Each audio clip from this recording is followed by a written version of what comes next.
Well,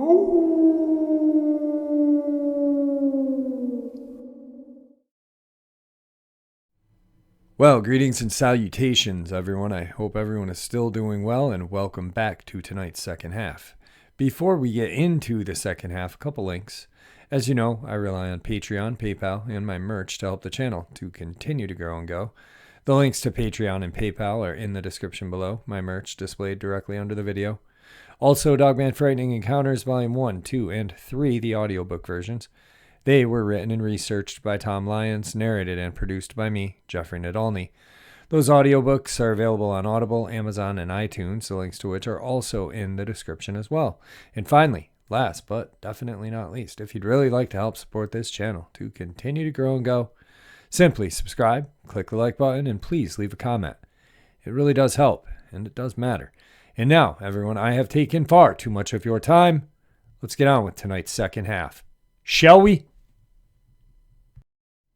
Two things before we get into tonight's upload. Brief description of tonight's upload. A while back, actually in the beginning of the new year, I started doing 2 videos a night. I did Dogman Cryptid in the beginning, or in the mornings like normal, and I did Paranormal or Conspiracy or Dogman, Bigfoot, or Historic. Someone sent me an email packed full of truths or conspiracy truths, and I shared a lot of those until I had a video taken down from YouTube or by YouTube, and I stopped doing it for a little bit. Well, I'm gonna jump on that tonight and do a little bit more for you guys. Secondly, I'm not trying to offend anyone at this part, but please just hear me out. First and foremost, no one in this field, in cryptozoology, is better than anyone. No one's theory is better than anyone, and no one knows more than the other. All right. Just because someone has written a book or has a YouTube channel or goes on expeditions doesn't make them any more of an expert than you or me. All right. A person sitting in their armchair listening to these podcasts and reading and theorizing and coming up with great ideas may, or essentially has, just as much knowledge as the next person. Just because, like I said, just because someone goes out in the woods doesn't make him an expert. What we were looking for last night, what Junior and I were looking for last night, was Native American help. And I did say it at the end of the video. We weren't looking for another YouTuber. We weren't looking for a Facebook page. All right. Just because someone, like I said, just because someone wrote a book, sits on a rock, talks about things and this and that, and doesn't mean that he's an expert. He's no better than you or I. And I'm not singling any channel out. I'm just saying he, she, whoever. But the thing we were looking for was someone who either had ties to the Cherokee Nation or someone who lives on a reservation and may know someone who is into shamanism, to kind of contact me and, possibly give us a couple ideas. I, being carded Native American, called my uncle and asked him to contact a person that had conducted a beautiful sweat lodge that I was involved in a while ago, using rocks from Mount St. Helen. It was a beautiful sweat. It was great. I had a vision actually that night. It was an experience that blew my mind. We weren't looking for, if that was the case, my ideas are just as good as whoever, and I'm laughing because it boggles me. It really does. Just because someone has X amount of subscribers does not make them an expert. I'm not an expert. No one is. No one is. Tim Coonbo Baker has done this for 40 years, and he is so humble. that he doesn't consider himself an expert. So if I was going to go to anyone, it would have been him, but that's not what we were looking for. We weren't looking for that kind of help. We were looking for spiritual guidance, because obviously it is a spiritual issue. I did get someone who contacted me, a great email, and something other than Native American, kind of like Anglo religion, Catholic, whatever, Catholicism, with a great idea. And I'm taking all of these ideas and I'm going to share them with Junior, and hopefully we can get to the bottom of it. All right. So I kind of wanted to address that. We weren't looking for YouTubers. And I'm laughing just because it's funny to me. It really is. Like, it's so funny that people like us, and I'm saying us because I'm just, you and me and anybody else that does this are all the same. No one's better than anyone. Everybody's theory and ideas are the same. They contribute, they're valid as long as they're, within reason, like Bigfoot and Dogman didn't come from Legos, you know what I'm saying? But like, there is no expert. So I'm not trying to offend anybody, but that's what we were looking for. We weren't looking for, links to new channels or channels to check out and teach me how not to do something, or this and that. So, but let's get into the conspiracies. Thank you for everyone who did have suggestions, even if it was YouTube channels. But what we were looking for is spiritual. So let's get into the conspiracy. And the conspiracy. The death of a journalist in West Virginia plus the jailing of an alleged CIA computer consultant in Washington state may be elements of a much wider scandal that could have serious implications. What started out as an investigation of an apparent case of pirated software has grown to be a project involving hundreds of journalists all over the world. The dead journalist, Joseph Daniel Danny Casolaro, was found dead August 10th of 1991 in a motel room in West Virginia. His wrists were slashed 7 times on each wrist. A suicide note was found nearby. The only manuscript of his book with accompanying notes was missing. The book, titled The Octopus, was meant to be an explosive expose of misdeeds by the Justice Department under the Reagan administration. Time magazine also reported that Casolaro's research centered on gambling and attempted arms dealing at the Cabazon Reservation near Indo, California. Indeed, the scoop of Casolaro's investigation was so large that any one of the large number of areas of research could have been the trigger for a possible hit. While authorities declared his death a suicide, his relatives definitely stated that Casolaro's mental state was sound, indeed upbeat, after the completion of his book. Casolaro started his work nearly 2 years before, investigating the bankruptcy of a small computer software company called Inslaw, allegedly by the United States Justice Department. Inslaw, a company headed by Bill and Nancy Hamilton of Washington, D.C., had developed a package known as PROMIS, short for Prosecutors Management Information System, to act as a case management tool for the Justice Department's unwieldy workload.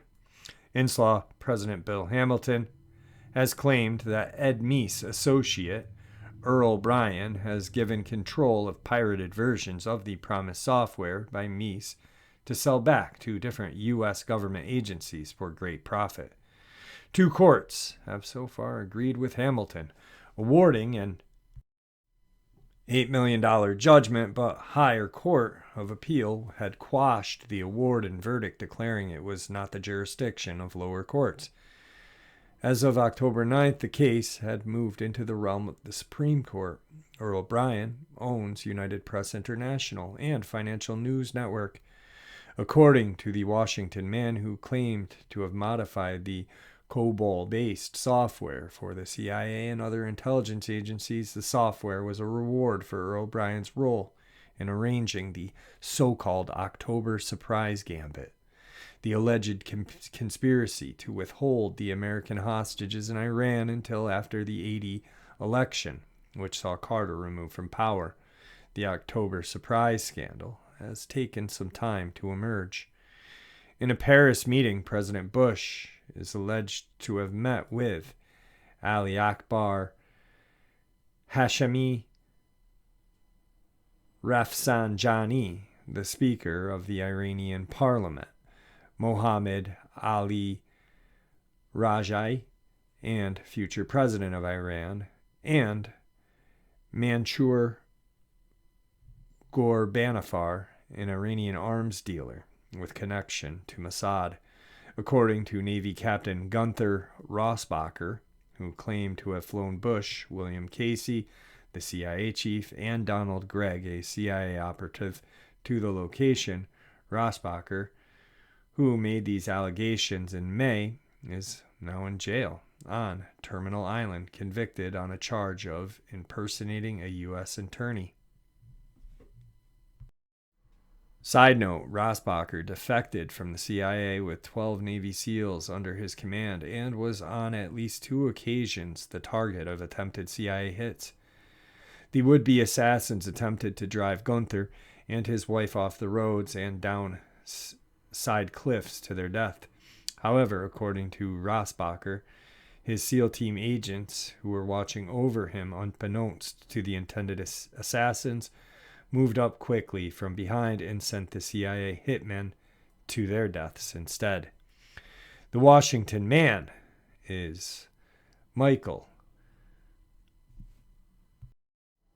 Riccognacciotto, who is now waiting for a trial in Washington jail on conspiracy to sell drug charges with Riccognacciotto claims are manufactured. Indeed, the charges against Riccognacciotto were made 1 week after Riccognacciotto authored and signed an affidavit describing his role in modifying the pirated software. Side note, it is interesting what connections we can find.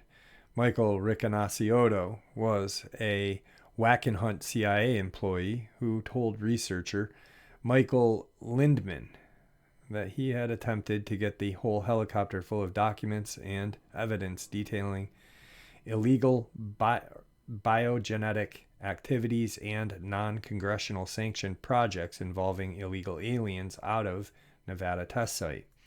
The chopper was blown out of sky, killing all 5 personnel on board.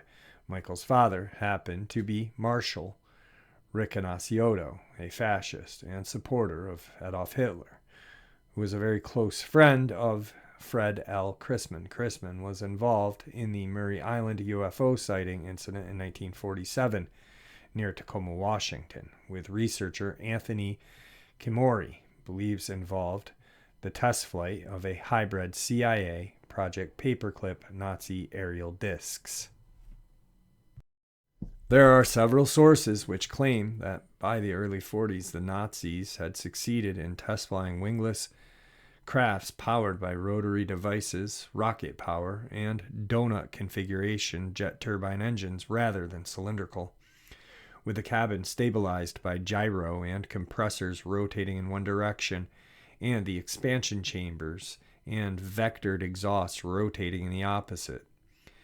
In fact, the movie The Battle of the Bulge correctly implies that this, one of the largest military battles during World War II, between American and German forces, was an attempt by the Germans to buy time and prolong the war just a little while longer, for within a few more months the Germans would have been mass-producing jet fighters, bombers, and other super weapons that would have been invincible to the turbopropped fleets of the Allies.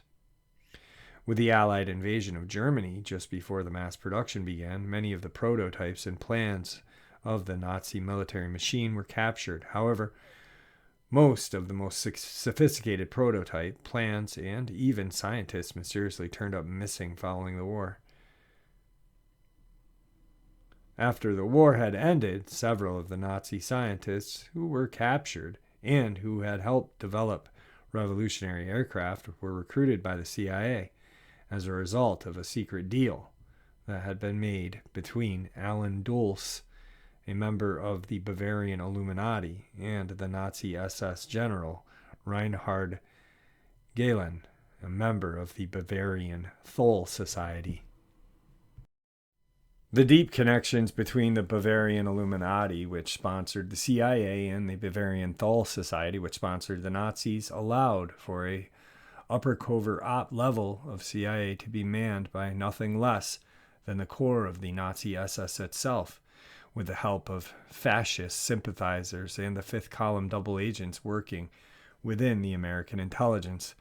Although some of the leading Nazis were sacrificed to the Nuremberg trials to appease the Allies and establish the illusion that Europe had been denazified, Fred L. Chisholm, incidentally, was a witness to the Murray Island event and had helped 2 Army G2 agents acquire slag samples, which fell from one of the 6 donut-shaped ships observed on their way to deliver the samples to Wright-Patterson Air Force Base in Ohio. Their plane crashed and both G2 agents were killed.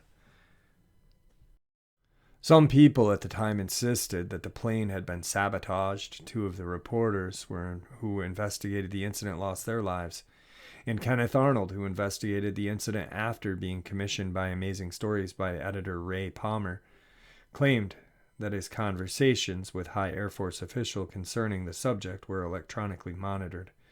Also, strange government agents in dark suits were seen in the area shortly after his investigation. Kenneth Arnold, during an air search for a crashed plane over Mount Rainier, saw 9 crescent-shaped discs, which he called flying saucers.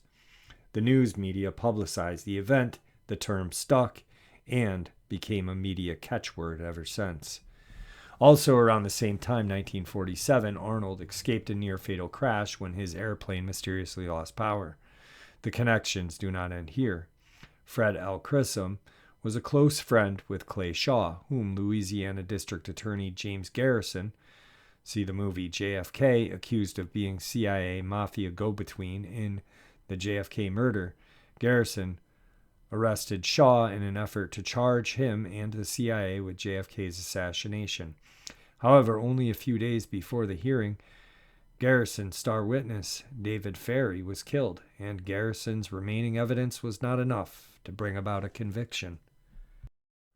Fred Chisholm was the first man Clay Shaw claimed to have heard that Garrison intended to implicate him. Garrison also believed that Clay Shaw himself was involved with Project Paperclip, the secret operation to bring Nazi war criminals into the United States by the hundreds, some say thousands, give them immunity, new identities in such institutions as the United States intelligence, the military-industrial complex, the space agencies, and the various Rockefeller-connected oil cartels such as Arco, Standard, which is Exxon, and Zapata, etc. Corporations were supported by the Bavarian-based secret society lodges, corporations that had actually sold oil to the Nazis during World War II and helped keep the Nazi war machine operating.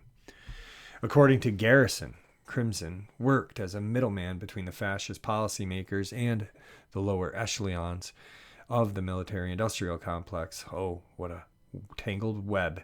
These American megabankers and traitors to the freedom had supported the Nazis in an effort to initiate the Bavarian-backed New World Order under the cover of the Third Reich.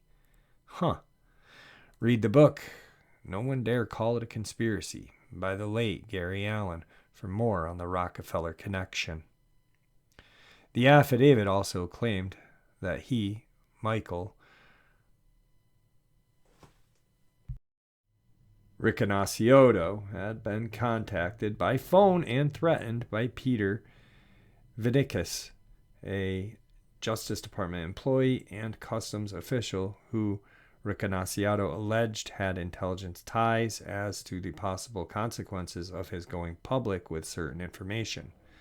According to Riccognacioto, Vidicus was a frequent visitor to the Cabazon Indian Reservation near Palm Springs and visited with tribal manager John P. Nichols. Nichols was incensed.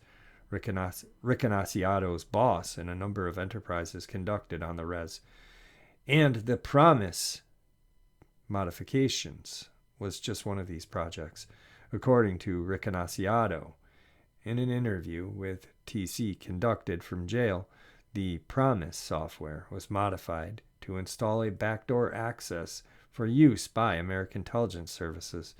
The software was then sold to 88 different countries as sort of a Trojan horse package, enabling us to access their intelligence systems. According to Riconosciato, these countries included Iraq and Libya. Correspondence between Nichols and other companies, if authentic, indicates that Riconosciato's claims of his expertise in the area of electronics and armaments appear to be true. Marshall Riconosciato, Michael's father, is a reputed former business partner of Richard Nixon.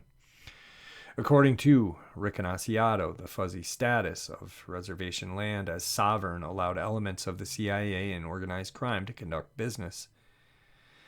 Among the projects worked on during this time were joint projects with Wackenhut, a company loaded with former CIA and NSA personnel and business ventures, with the Saudi Arabian royal family and other unusual projects. A joint venture with Southern California Edison will soon be generating power for biomass drawn from the local waste outlets. Biological warfare projects were investigated with Stormont Laboratories looking into the creation of pathogenic viruses, and enhanced fuel-air explosive weapons were created and tested in league with the Meridian Arms at Nevada testing range, which matched the explosive power of nuclear devices. These enhanced weapons gained their power from polarizing the molecules in the gas cloud by modification of an electric field, a technology developed from exploring Thomas Townsend Brown's suppressed work, a knowledge which Riconosciato claims he had gained from working at Lear in Reno, Nevada. Riconosciato is said to have worked on an enhanced fuel-air explosive weapon with Gerald Bull of Space Research Corporation. Bull, now deceased, later became an arms advisor to Saddam Hussein. It is said that Hussein possesses a fee of technology. In July, Anson Ng, a reporter for the Financial Times of London, was shot and killed in Guatemala. He had reportedly been trying to interview an American there named Jimmy Hughes, a one-time director of security for the Cabazon Indian Reservation's secret projects. In April, a Philadelphia attorney named Dennis Eastman was found dead, killed by a single bullet in his chest. According to a former federal official who worked with Eastman, the attorney was found dead in a parking lot where he had been due to meet with a woman who had crucial evidence to share, substantiating Riconosciato's claims. Both Eastman and Ng's death were declared suicides by authorities. Fred Alvarez, a Cabazon tribal leader who was in vocal opposition of the developments on the res, was found shot to death with two friends in 1981. Their murder remains unsolved. The leader of the House, Thomas Foley, announced that the formal inquiry will be initiated into the Inslaw case. Foley appointed Senator Terry Sanford as co-chairman of the Joint Congressional Panel. Prior to his election, Senator Sanford was the attorney representing Earl Bryan in his 1985 takeover bid of the United Press International, and was instrumental in appointing Earl Bryan, a medical doctor, to the board of Duke Medical School, of which Sanford is president. However, despite repeated requests from journalists to produce photographs showing Riconosciato together with Bryan, the request to produce his passport showing his alleged trip to Iran has not yet been done. Also, Riconosciato failed to be able to describe Peter Vitkus in CNN's Moneyline program, claiming a medical condition prevented him from remembering clearly. This led one former intelligence operative to speculate that we may be witnessing a very sophisticated intelligence operation being played out right in the public. Former FBI Special Agent Ted Gunderson speaks for Rick Annunziato's credibility. Gunderson, who lives in Manhattan Beach, has worked with Rick Annunziato for many years in his capacity as a private investigator. Together, according to Gunderson, they were responsible for thwarting a terrorist operation during the Los Angeles Olympics. According to Gunderson, Rick Annunziato is well known in certain circles as a genius in almost all sciences. The so-called drug operation broken up in Washington state was an hydrodynamic mining operation, claimed Gunderson, using Townsend Brown technology. A videotape viewed by his journalists revealed metallic powders, an apparent process unrelated to drug manufacturing. Indeed, a government analysis of soil samples revealed the absence of drug contamination, but a high concentration of barium. Barium is often found in high voltage related work. Unsubstantiated information from the intelligence source claims that current situation is the visible effect of a war currently going on in the intelligence community between a group centered in the CIA called Aquarius around a powerful center known as MJ-12 and another group known as Com-12 centered around naval intelligence. Com-12 is reputedly trying to sustain a rearguard action to sustain and preserve constitutional government and is deliberately leaking information damaging to the former group. In the same publication, same issue, there appeared to be a follow-up article which followed the one given above, written by Thomas Zed. The article, titled Wackenhut's Connection with the Black Project World, stated, Wackenhut Company has been very close connection to the world of black budget projects.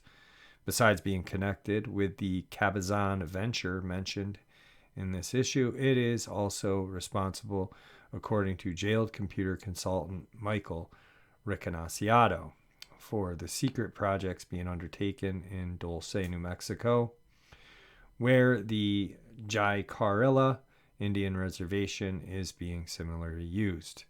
After sending 2 of my colleagues there recently and receiving confirmation that there is a top secret military type installation, I've decided to call the newspaper office and make an educated bluff.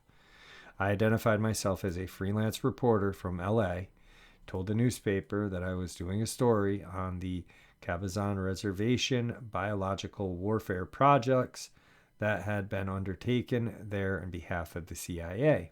I told her that I had heard that there were similar things being done in Dulce and would like to know what is going on. The official I spoke with became frightened and said, I cannot talk to you about that. It would be very unprofessional for me to talk to you about that. You'll have to speak to the president of the tribe. I have yet to call back and ask for the president. Wackenhut is also responsible for security of a lot of the underground facilities in California and Nevada, including the notorious S4 or Area 51 in Nevada, where Townsend Brown flying disc technology has been flying and developing for decades. A recent helicopter crash at the area where 2 pilots and 3 security guards from Wackenhut flying in a Messerschmitt BO-105 helicopter was killed was not at all an accident, claimed Rick Annunziato, who said that the individuals aboard the helicopter were traveling with sensitive documents. Groups are still now investigating Rick Annunziato's claims. That was a whole bunch of connections. Project Paperclip all the way to the dethroning or taking out of Jimmy Carter, taking him out of office. I mean, how... and right there, so you've got Project Paperclip. You've got the Bavarian Illuminati, the Bavarian Thule Society, the attempt to remove a president, CIA,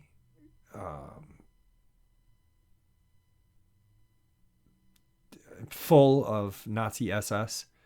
It's JFK's assassination. I mean, how many connections were right there? All right there. And you're going to tell me that the media and the government don't work to cover up Dogman and Bigfoot attacks, or whatever these attacks are, whatever kind of creatures are out there. But I believe Dogman and Bigfoot are the two main ones that are causing these attacks. You just can't trust anyone, can you, nowadays? And with that, my friends, I hope you enjoyed this upload as much as I enjoyed sharing it with you. Please stay safe. May the Great Spirit watch over us all, and may He guide us down that path that, well, we call life.